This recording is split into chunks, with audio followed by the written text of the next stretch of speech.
believe in miracles? For some, it's simply a matter of faith. Others need to see proof, some sort of a sign. Tonight you'll see extraordinary footage that many believers claim is hard evidence that miracles are happening and happening right now. Stay with us. You may not believe your eyes as we put the question to you: miracles and visions, fact or fiction? You can't deny what you see with your own eyes. The camera spotted blood coming from the forehead, gushing bright red. The wound close and heal completely in few hours. It is not possible for a human being to do this. This had credibility because it happened in so many places to so many people. The sun was pulsating and spinning, changing color. Something in me told me all these people can't be wrong. I've been to Medjugorje 5 times, and in Medjugorje, the miraculous is commonplace. I looked up and my heart started racing, and I just said, wow, it looks like Jesus. Miracle or not miracle? I've never seen this effect on camera. We realized that there was something going on here that we cannot explain. Science cannot explain this. I was really frightened because I thought, what is going on? What is this? I mean, is this real? And if it's real, what does it mean? I believe this rash of miracles is definitely a wake-up call for us. We are in the last days.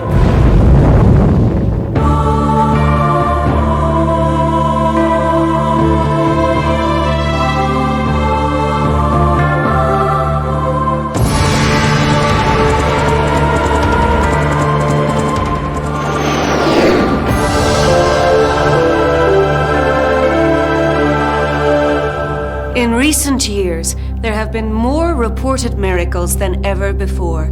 The footage you are about to see is a startling photographic account of just some of the miracles that millions have been reporting from around the world. Are these true miraculous events, or is there some worldly explanation? You decide. Spain, 1961. 4 girls in the village of Garabandal claimed they were visited by an apparition of the Virgin Mary. Whenever she allegedly appeared, the girls went into a trance, during which they seemed virtually supernatural. Doctors were coming, pinching them with needles, lighting a match in front of their eyes. They never showed any reaction whatsoever.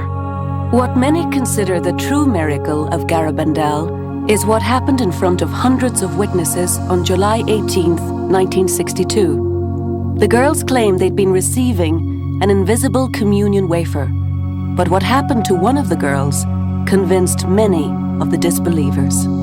She puts her tongue out to receive the sacred host. Suddenly a ring of light appeared on her tongue. It filled up into the holy sacrament. Everybody began saying, "Miracle, miracle, it's a miracle, it's a miracle." The scene was filmed by someone in the crowd using an 8mm camera. A total of 79 film frames appeared to capture the amazing event. This is one of them. Egypt, 1968. An estimated 1 million eyewitnesses claimed to see the vision of a woman hovering over this church in Zaytun. 2 mechanics working at night thought they saw a nun preparing to commit suicide. They ran for a priest, who realized that what they were seeing may be more fantastic than they could have possibly imagined. The priest ran and came quickly, and of course, he realized what was going on. She was not standing on the roof, she was standing in the air. Dr. Kari Malik is a doctor now living in Rockville, Maryland. He was in Egypt at the time and saw for himself what many believe was hovering above the church. I saw a light in the southwest dome. This light began to increase immensely, and suddenly I saw the Virgin Mary standing in front of the dome. These are actual photographs taken at Zaytun. Mary is said to be the sphere of light at the top. According to legend, Zaytun is where Mary, Joseph, and the baby Jesus once sought refuge. Whatever it is we're seeing here, Malik was not alone in witnessing this alleged apparition firsthand. Everyone in the field of vision saw her, whether he's a Christian, a Muslim, a good man, a bad man, whoever. Everyone in the field of vision saw her. We interviewed over 100 witnesses, and most of these witnesses we do not believe even know each other, but yet they gave very, very similar accounts of what they saw. John Jackson has been studying the Zaytun photographs for more than 10 years. I can't see any inconsistencies in these photographs, and they look as though they are recording an actual event. And then the photographic records correlate very nicely with what the eyewitnesses claim that they have seen. The apparitions lasted for 4 years and left an enduring impression on all who were there. I describe myself as a person who uses logic and thinks rationally. I am a scientist, but you can't deny what you see with your own eyes. Akita, Japan. From 1975 to 1981, this wooden statue cried and bled more than 100 times. There were so many witnesses that the Roman Catholic Church officially approved Akita as a miracle. This exclusive video from Syria has never before been seen on television. What you're witnessing is what many consider a supernatural phenomenon. Since the early 1980s, Maria Al-Akaras, known as Myrna, spontaneously begins to bleed from all over her body. It happens on Good Fridays and lasts for hours. She bleeds from her palms, her feet, and from her side. These wounds, of course, correspond to the wounds inflicted on Jesus during the crucifixion. And those scratches on her forehead, that's where Jesus wore a crown of thorns. Myrna is experiencing the phenomenon known as stigmata. The stigmata is a phenomenon that can be traced back for centuries, that a person just suddenly has wounds appear and they start bleeding. Hal Lindsey is an author and biblical scholar. There's enough evidence that this has happened, not just now, but over the centuries, that I think it's a genuine experience. This is something that is out of the normal course of nature. It's a supernatural occurrence. The video was shot by Dr. Antoine Mansour, a Beverly Hills surgeon and clinical professor at the UCLA School of Medicine. Mansour was initially a skeptic. I'm a leader in my field, and I have a name, and I don't want to be involved in something that turns to be not real. But the doctor was fascinated by Myrna. Most of the time, she seems to be a normal young mother who dotes over her 2 children. But then there are the days that she suffers, a suffering whose origin and meaning are anything but normal. Dr. Mansour began to shed his initial disbelief when he saw for himself what Myrna endured. There was nobody there except myself, my family, members of her family, and she was walking in agony, and I did not understand what's going on. And I told my wife, why don't you hide, and I want the camera to video her and see what's going to happen. While she was walking on her way to go and have rest in her bed, the camera spotted blood coming from the forehead, gushing bright red. And then when Myrna felt the blood seeping over her nose, she wiped it, and she was looking for us to see that the stigmata started.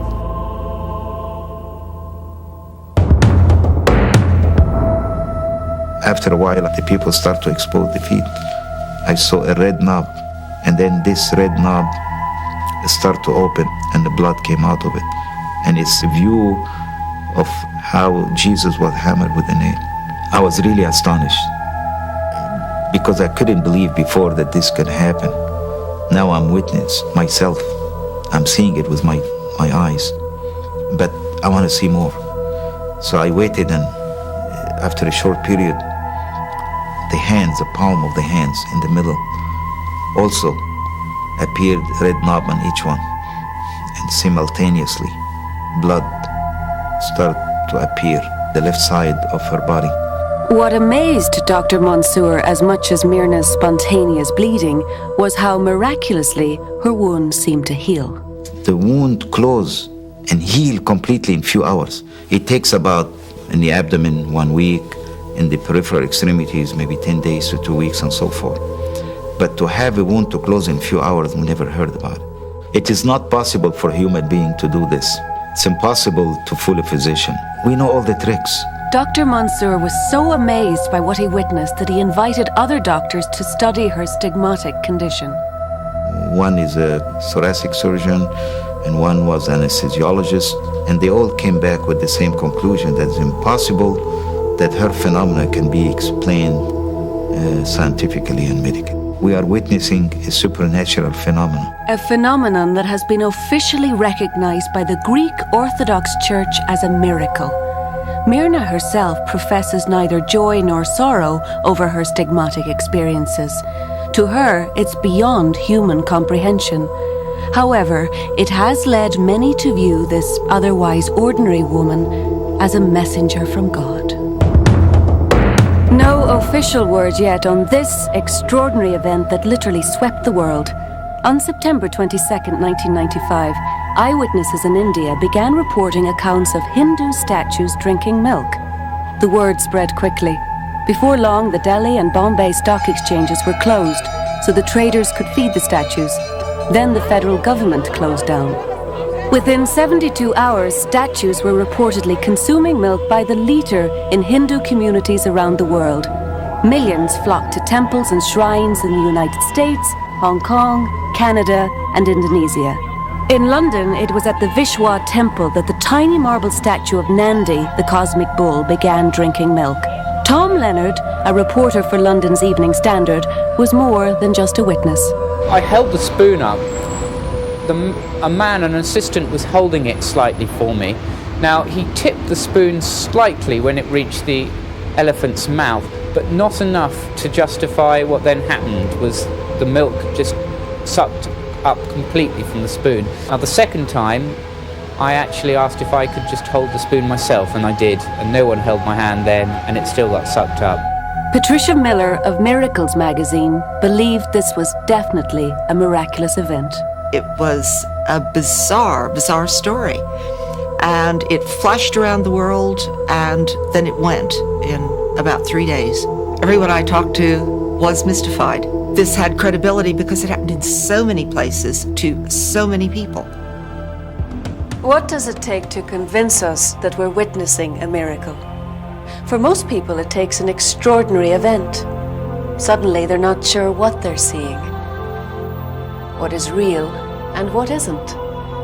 People from all over flock to sites thought to be the birthplace of miracles, waiting for a sign. Often that sign comes in the form of something we all take for granted: the sun. The first widely recognized sun miracle occurred almost 80 years ago in the mountainous village of Fatima in Portugal. It began after 3 young sheep herders claimed they saw a vision of the Virgin Mary. Nobody believed them until they insisted the Virgin would produce a miracle. On October 13th, 1917, a crowd gathered. I interviewed 200 people who saw it, who were there. I was able to ascertain that there were about 100,000 people who saw this, and it was unprecedented in history. According to witnesses, the sun began to zigzag wildly in the sky, then seemed like it was about to crash to Earth. People were screaming in terror. They all thought it was the end of the world. The sun eventually righted itself, leaving behind thousands of stunned observers, relieved that they were still alive and convinced that they had witnessed a miracle. Never before in the history of the world has anyone ever said, be at a certain place, at a certain time, there will be a miracle caused by God so that everyone may believe. The predicted sun spectacle wasn't all that has convinced some historians and the millions of subsequent visitors to Fatima that the miraculous had taken place there. The children who had first seen Mary revealed that she had given them prophecies. Among them, the end of World War I, the spread of communism through Russia, the slaughter of millions of innocent people in World War II, and the attempted assassination of Pope John Paul II. All the prophecies of Fatima, and there are several, have all come true to the letter. The last one is that several entire nations will be annihilated. That is the one that still either is going to happen or it's going to be avoided. This is another popular site where the sun is said to perform miracles. This is Medjugorje, a small mountainous village in Bosnia-Herzegovina. Like at Fatima, a group of teenagers here claim to have been visited by the Virgin Mary. Since 1981, when she first appeared, she is said to continue her contacts daily, exactly at 6:40 every evening. Though only the so-called visionaries, now in their early 30s, insist they can actually see and hear her, what many of the 10 million pilgrims who have come to Medjugorje believe they see is supporting evidence of this miraculous visitation offered up by the sun. Listen to them. There she goes. But it's spinning from left to right. It keeps rotating. And there's a big cross. Do you see the sign of the cross up there? I don't see the cross. Yeah, Where's the cross? It's spinning. Look at it. It's spinning. It is spinning. It is spinning. Oh, a big sign of the cross is up there. People were seeing things in the sun. The sun was pulsating and spinning, changing color. People had seen the cross in the sun. Something in me told me all these people can't be wrong. Tim Downey, a school teacher from Westport, Connecticut, has been to Medjugorje 7 times. On his 6th trip, he brought a video camera, which he used to try to capture the sun's strange gyrations. This is the first time his extraordinary video has been shown on television. Is it evidence of a miracle? This is St. James Church, where the visionaries come for their daily apparition. It lasts for 4 minutes, during which a priest turns on a light in this tower. That's the signal for tourists from around the world to pray and watch for miraculous signs from the sun. That's when Downey shot this. Sinners now and at the hour of our death. Amen. Ladies and gentlemen, the sun is pulsating right now.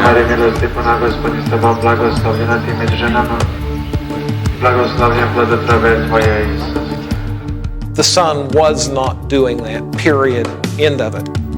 Astronomy professor Jeff Hester does not believe we are witnessing a miracle, at least not on tape.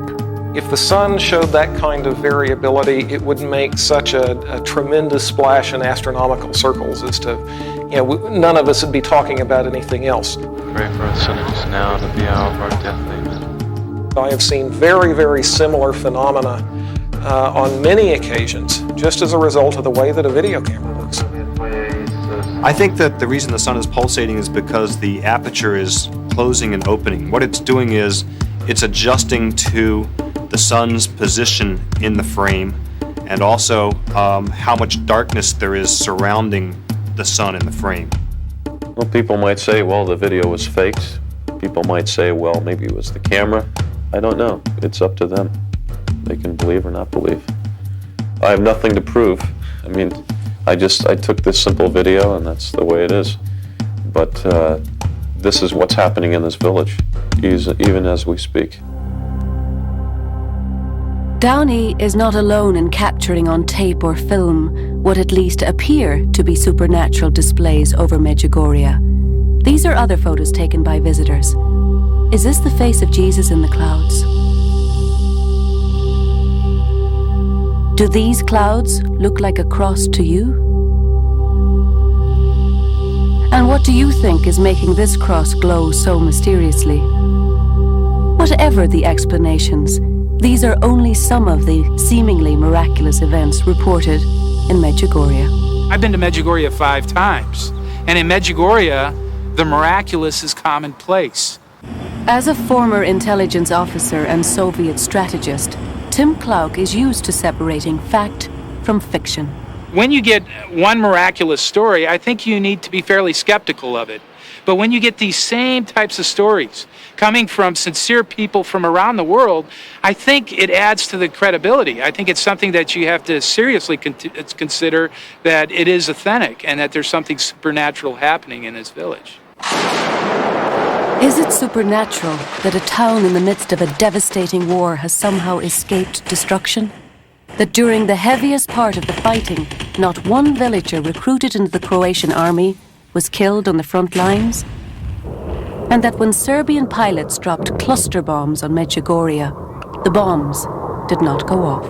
On one occasion, when I was in the village of Medjugorje, I saw 3 bombers crest the mountainside, and as soon as it entered the village, these 3 bombers uncontrollably veered out of the village. Now, I don't know what the intention of the pilot is, but from the perspective of a military intelligence officer, there is no way 3 bombers would fly that low in altitude into a village that possibly have anti-aircraft weapons and then drop no bomb. I became convinced that Medjugorje has been relatively untouched because of divine intervention. And then there are the healings. Because of its reputation for miracles, the sick often come to Medjugorje in hopes of miraculous cures. The former actress, singer, and dancer, Lola Falana, insists that Medjugorje saved her life. In 1987, she came down with multiple sclerosis. I was paralyzed on the left side of my body from head to toe, eyes dimmed at least 50%. My hearing, my speech, my larynx, my tongue, my vocal cords were all half paralyzed, and my speech was very slow like the heart. Her doctor was not optimistic. I remember asking him, well, is there a pill? Is there an injection? How do you fix this, you know? And he said, this is multiple sclerosis. There is no cure yet, Lola. And they really, frankly, don't know what it is, where it comes from. They're working on it. So in essence, he was saying there's nothing in the world yet, anyway, that can help you. I was watching television one night. They were doing a show about Medjugorje. All of a sudden, I began to cry, and I was saying, why me this time? All the trips you allowed me to take, flying first class, jetting all around the world, I'd give you those trips back if you let me make this one trip to Medjugorje. It was her yearning to make this pilgrimage that Lola Falana is convinced finally helped her heal. 3 years later, she finally went. Her multiple sclerosis is now in complete remission. Was this simply a result of the often cited healing powers of faith? Or was it in fact a gift from Medjugorje? Whatever is happening here and at Fatima, the believers like herself continue to gather in search of signs that their prayers can be answered and that miracles can be real. Many believe you don't have to travel halfway around the world to see a miracle. Sightings that some consider to be supernatural or divine are occurring right here in America, and they are attracting crowds in the thousands. Whether you yourself are a true believer or a skeptic, it's hard not to be amazed by the sheer number of these mysterious events and the bizarre places they're showing up. Is this the face of Jesus peering from a tree? Hey, see the coloring and everything? Look at him here. Both times he materialized literally overnight. And notice how this tree in a Connecticut park closely resembles a crucifix. Whether or not this was the work of God almost tore this community apart. Are these supernatural occurrences? And who or what is behind these religious icons that have been discovered weeping in growing numbers? And I saw the tears in her. We took my father here today because he's terminally sick. I believe. In 1992, trees in New England began mysteriously displaying the face of Jesus. The first was at the home of Lisa and Jim Rummel in Fairfield, Maine. My thought and my feelings when I saw it was immediate. Just, I looked up and my heart started racing and I just said, wow, it looks like Jesus. And I just felt this really warm feeling over me. He was facing to the left, kind of like a side profile. It looked like he had a robe on. He was kind of looking up towards the sky. Lisa told her husband and neighbors, and word spread quickly throughout their small Maine community, drawing crowds of the curious, the skeptical, and many who believed they were witnessing something divine. They felt that they were seeing a miracle take place by the fact that that image appeared on that tree so quickly, and that it confirmed what they thought Jesus looked like. They had people coming from churches, from everywhere to come see this tree. It was a little tiny knot in the tree. I guess he had sawn off a limb like 2 years before, and this thing had just appeared. Reporter Craig Coulson learned about the tree from what he considered to be a kook call. Paid to be skeptical as a reporter, as I was that day, but at the same time you have to keep an open mind. And we went down there covering this weird story, and when we got down there, you realized there was something to it. When a tree loses a branch, the sap coming to the surface mixes with microorganisms in the air. A colourful form will often emerge in the knothole. The process of the growth taking place is not unusual at all. The unusual character of this is the fact that it took the image of Christ's head. And I wouldn't dare to quote statistically, how often it would happen. Yes, it was practically never. Practically never? But exactly a month later to the very day, a similar image of Jesus was discovered in a tree in Milford, Connecticut, at the home of Claudia Voigt. As in Maine, news of the spectacular sighting quickly turned Voigt's home into the Medjugorje of Connecticut. I was really frightened because I thought, what is going on? What is this? I mean, is this real? And if it's real, what does it mean? Scientists could explain how the images were growing, but no one could explain exactly why. Yet even among the faithful, like New Haven lawyer Ralph Marcorelli, there was still skepticism. I saw the knotholes for what they were worth on tape, and as far as I'm concerned, it's a configuration that you might find in clouds or any place else if you lend your imagination. But what did mystify Marcorelli is the sudden transformation of this sycamore tree, which has stood for decades in this rundown public park. In the same summer of 1992, a girl who was almost legally blind witnessed a miraculous sight. She saw what was there, as indeed I saw later on, and thousands of others came to see beyond that. What I was looking at clearly once I saw it was the play of light on a tree's surface. Why, however, that play of light and shadow should emerge into a perfect crucifix as opposed to a giraffe, an elephant, or a hippopotamus is something that I can't answer. We had a good deal of quasi-controversy at the time. One priest in particular informed his congregation that Christ doesn't appear on the tree. My reaction was, why not? And who says so? After all, he did appear on a tree on Calvary. I'm not about to tell God where he should appear. Since 1992, these visions of God have been cited with growing frequency. From this bathroom floor in an auto parts store to this photo purportedly showing Jesus hovering in the clouds. And when CNN broadcast this image taken by the Hubble telescope, their phone lines were flooded with people claiming they saw Jesus in the stars. Do you see him? Atlanta, they saw Jesus in the fork full of spaghetti on a giant billboard. This starts becoming very funny. Joe Nickell studies claims of the paranormal for Skeptical Inquirer magazine. All of these effects, and there are numerous of them, are simply effects of what one priest called a pious imagination. Imagination or not, people from all walks of life are reporting miracles in growing numbers. And while not everyone saw Jesus in the trees, these latest miracles are apparent for all to see. 2 years ago, members of this Coptic church in Brooklyn, New York, witnessed what they considered God's presence in the form of an icon that wept tears of oil. The oil was coming from all parts of this icon, from here to there, anywhere. And when you put your finger on the icon, you can find some traces of oil. Father Mina Yanni has been the priest here for over 20 years. In an effort to prove that it wasn't some trick, he mounted the icon on a new frame onto which it continued to ooze oil. What it means? It means that there's something abnormal. It means that something happened after that. When we took some of the oil and some of the people who are sick anointed themselves, they are cured. Yanni keeps the medical reports on file, like this one from a woman who was diagnosed with breast cancer, only to have it disappear after rubbing herself with the oil. What it means, miracle or not miracle? What many consider the most miraculous image of all is this full-body impression of Jesus Christ.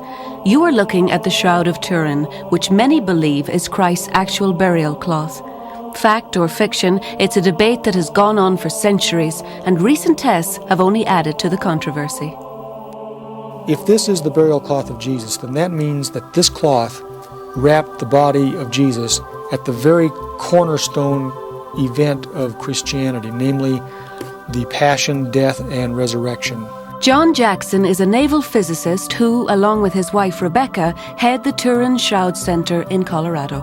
All of these markings that you see on the shroud correlate and are discussed, presented in the gospel accounts, no more, no less.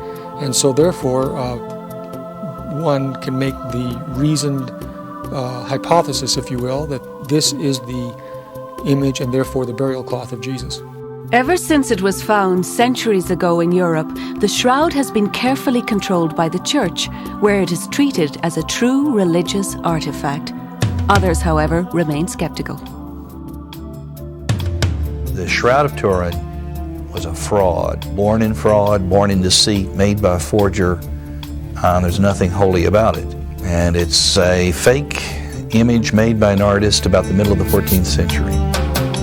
And it never held a body. It has a simulation of the imprints of a body on it. But believers feel that these imprints are direct evidence of divine energy. I believe it's totally during the resurrection.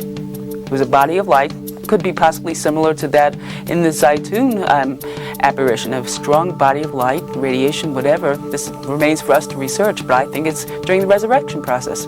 Something mysterious happened in that tomb. Was it a burst of energy powerful enough to reanimate life?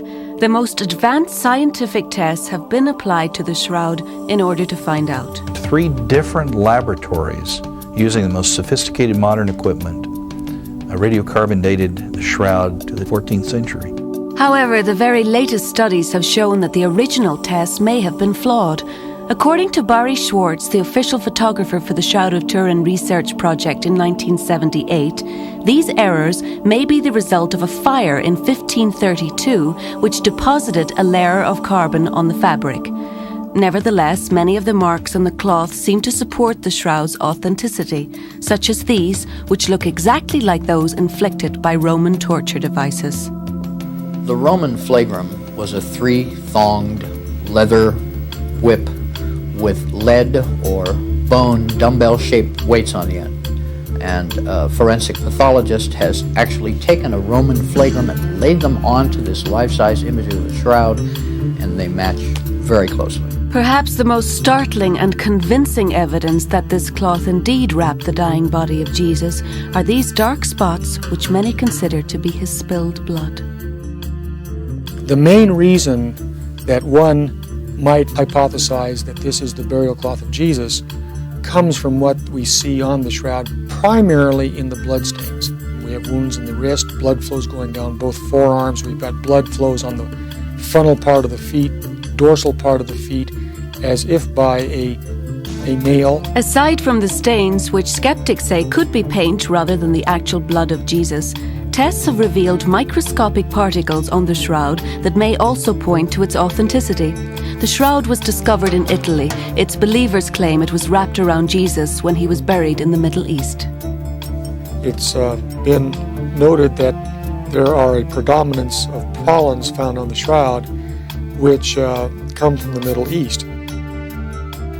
The odds that a pollen from an extinct plant from Palestine floating through the air for about 1,000 or 2,000 years and accidentally falling on the Shroud of Turin, one of the few times per century it was publicly displayed, are about 1,000,000 to 1. At the Turin Shroud Center, the most advanced computer imaging techniques are used to bring shape to the figure on the shroud and help settle the debate once and for all. Based on the computer models, they've created this amazing physical representation of what could be the body of Jesus Christ. Now, in the case of the shroud, we can look at it scientifically. We can ask who questions. Who is this? What is this? How did the image get on there? Where does the shroud come from?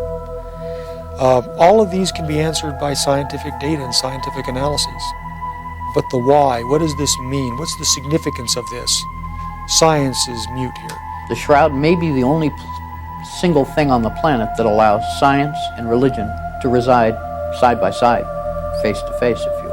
Will these questions ever be answered? The Catholic Church now holds the Shroud of Turin in Italy. It won't be publicly displayed again until 1998 and then again in the year 2000, but official tests may not be performed. The Church, the legal owners of the shroud, have stated very clearly that they will allow no further scientific testing of the shroud per se, other than in areas of conservation or preservation of the cloth itself, and have declared the data taken in 1978 as the existing official data available for shroud research. But remember, if it is Jesus' burial cloth, it could be proof of the resurrection itself, considered by many to be the great apparition that Christianity is founded on.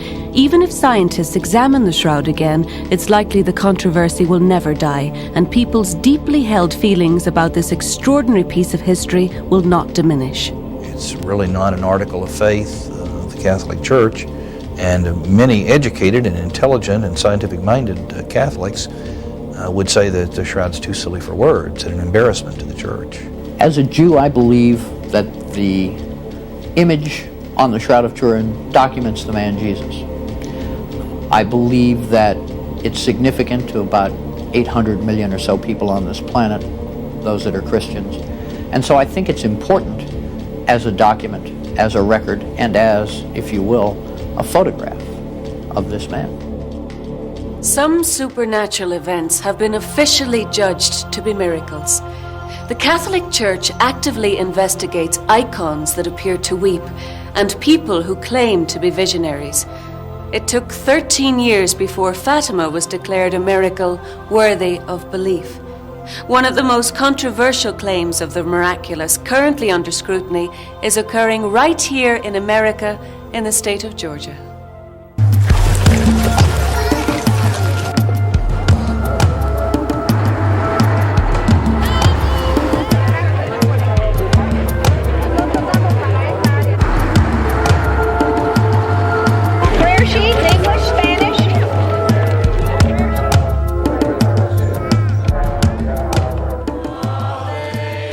This is Conyers, Georgia. Ave Maria. It is here in this farmhouse at noon on the 13th day of each month that people come from all over the world to hear a special message. That message is delivered by this 46-year-old mother of two who claims to see and speak to the Virgin Mary. I cannot restrain my son's hand. Nancy Fowler says that she has been chosen to deliver a vital message affecting America and the world. Come back to me now while there's still time. Sin breeds sin. If you choose the dark as a sin, then so shall you be in darkness. Fowler says Mary has now returned with a new sense of urgency. Remember, according to theologians, Mary's one remaining prophecy concerns the annihilation of nations. From China will come a great war. Do not trust China. Do not trust China. Maybe that explains the thousands who converge here every month. Like at Fatima or Medjugorje, they themselves never see or hear the apparition. But many testify to witnessing their own miracles as proof. Again, the miracles often involve the sun. The sun was a white disc, and there was like a small disc, white disc, going around it. It went around it 3 times. It's a pure white light, and it's absolutely beautiful. And then when you stop looking, you turn around and you can see gold dust, and it's in people's hair, and it's on people's shoulders, and it's the most beautiful sight in the world. Here, for the first time ever on network television, you are watching what some believe is startling proof that miraculous solar phenomena is indeed occurring over Conyers. Is this a miracle or another videotape effect? We went back to Camcorder Magazine's contributing editor, John Adler, who reviews camcorders for a living. I've never seen this effect on a normally operating camera. If the camera was broken, it would still be very unusual for this to be occurring. And seemingly hard to create. The sun definitely appears to be blinking. If this were an effect created by the camera, why would the blinking, which continues when the camera pans down to the crowd, suddenly have stopped when the camera points back up at the sun? It's not something that you could create just by setting the camera to do it. You'd have to actually take the camera apart. You'd have to know the electronics of the camera in order to make it happen. And the blinking sun is not the only mysterious spectacle taking place at Conyers. In this home video, taken while Fowler was allegedly communicating with Mary, ominous clouds suddenly began to gather. And take a look at this video, which cannot be attributed to the camera. These are actual rose petals falling from the sky. This apparently occurred in the dead of winter. Roseanne Kelly remembers the overwhelming smell of roses, which is something of a miracle itself. I can't smell. I walk into a house and I couldn't tell you if somebody was cooking or they weren't cooking, or if you had perfume on or you didn't have perfume on. If you have a lot of people with camcorders photographing events all over the world, that you have an increased chance of getting some very unusual footage, but at the same time you have an increased chance of getting some footage that maybe is not what it appears to be. So it's a double-edged sword. A single picture or a single occurrence or a single anything does not prove that there is something miraculous or supernatural at work. According to Nancy Fowler's spokesperson, George Collins, these are not one-time occurrences. The witnesses speak for themselves. It's not something that say, oh, there's one witness that has experienced it, or there's one witness that experienced the spinning of the sun or the roses. There are numbers of them. Many of those witnesses claim to see yet another miracle at Conyers in this statue. They say they can hear its heart beating inside. Fact or fiction? The real question, of course, has to do with Nancy Fowler herself. Your false gods will fail you. Here's a woman who says she is seeing an apparition. She's seeing something that you and I could be in the same room and we don't see. Question, is she making this up? Is she malingering? Is she doing this for secondary gain? Dr. Ramon Sanchez has been practicing medicine as a neurologist for over 15 years. He was part of a team of doctors and scientists from around the world who examined Nancy. They used an EEG machine to study her brainwave patterns during her alleged apparitions. The brainwave pattern will not change if you're lying. If you're saying you're seeing something that you and I don't see and you're just making that up, there will not be an EEG change. Now I have a vision. But every time Nancy claimed she was talking to Mary, the machine registered an extraordinary brainwave pattern called delta. It usually occurs only when a person is unconscious, not awake like Nancy. I found a very unusual brainwave pattern that is, by all the things I was ever taught in neurophysiology, is supposed to be physiologically impossible. The team examined other so-called visionaries and learned they exhibited the same brainwave patterns as Nancy while claiming to be in the presence of an apparition. The number of the pattern? 333. Interestingly enough, the same number as the Holy Trinity. We realized that there was something going on here that we cannot explain. Science cannot explain this. An hour and a half into the study. Sanchez and the team of doctors turned their findings over to the church and will let them continue the investigation. So how do you explain the thousands who continue to flock to this modern-day Fatima in Georgia? Are they like pilgrims everywhere, there because they believe Nancy Fowler can help bring them closer to God? Or is it the ominous message she is offering, which ultimately may be very frightening for all of us? Time is running out. Repent, repent, repent, or else you will suffer and suffer and suffer. Those who believe in miracles also believe they exist to send us a message. Unfortunately, according to biblical scholars, that message is an ominous warning of terrible things to come. The holidays were a lonely time for the Yeti. I mean, it's hard when people don't even think you exist. But after saving big with early Black Friday deals at Amazon, the Yeti became more social.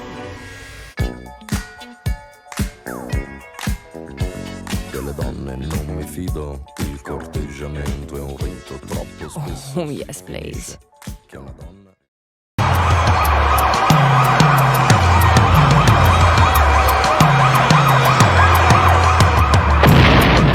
There are wars and there are pestilence and there are floods, and so it's quite easy for people to look at the news and conclude we must be living in the end times. I believe the average person who sees this will recognize that there's a high probability that there's supernatural activity going on here. This could be a sign that is of a much bigger magnitude than they dreamed. I have seen no credible evidence of miracles. And to use the evidence that is said to be evidence for miracles, to buy into that would be to buy into the magical thinking that belongs in the Middle Ages. People are looking for signs. They are looking for things that basically confirm their worldview, and the worldview is that things are not going well.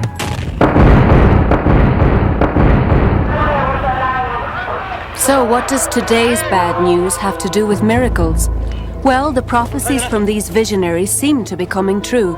Remember the predictions of Fatima about the spread of communism and the mass murder of innocents and World War II? These predictions apparently were proven right. And according to John Hafford, there is one prophecy from Fatima still outstanding. The annihilation of nations.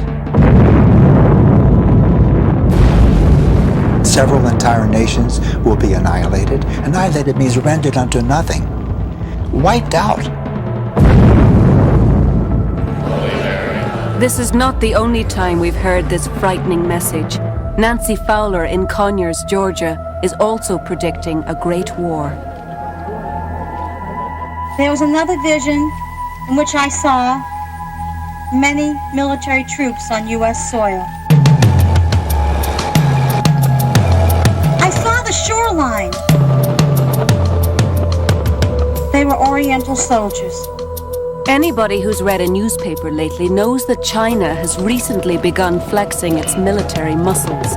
According to military writer Susan Keating, China poses a serious threat to America and the world. You should be concerned about China taking on Taiwan. And if that happened, the United States would be drawn into a conflict because we would not let Taiwan go without a fight. In a conflict with the United States, the war game projections have shown that the Chinese have won.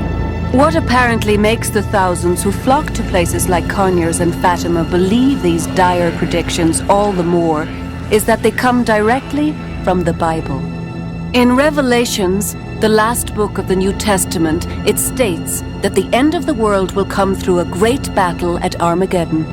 It also predicts that one of the warring nations will be an army of 200 million men.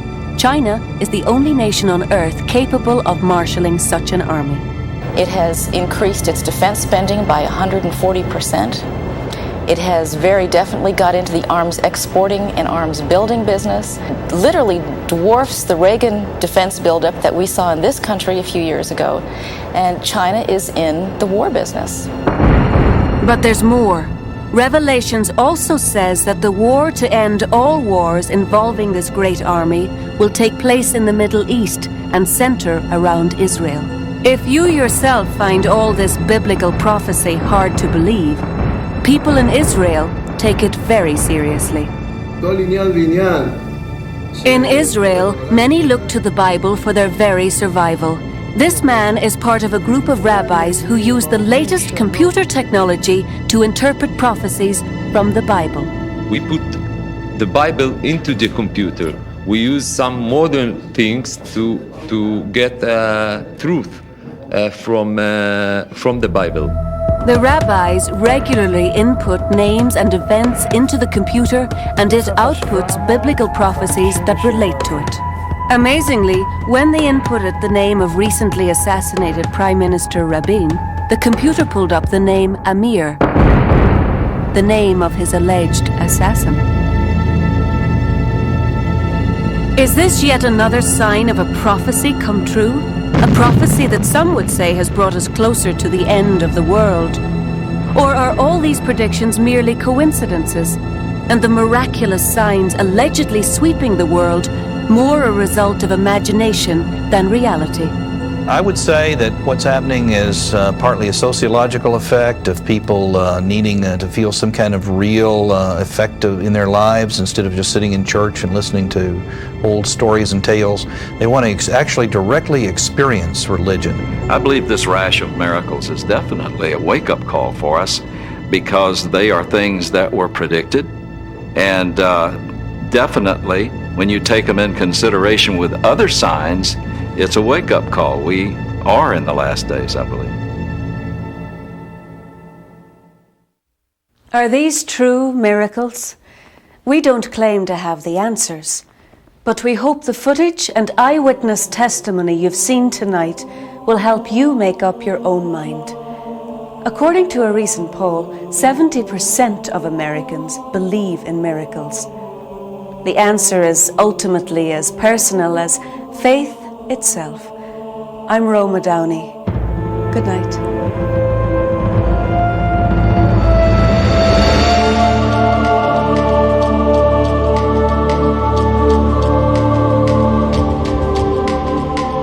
This is Robert Kiviat, executive producer of Miracles and Visions Fact or Fiction.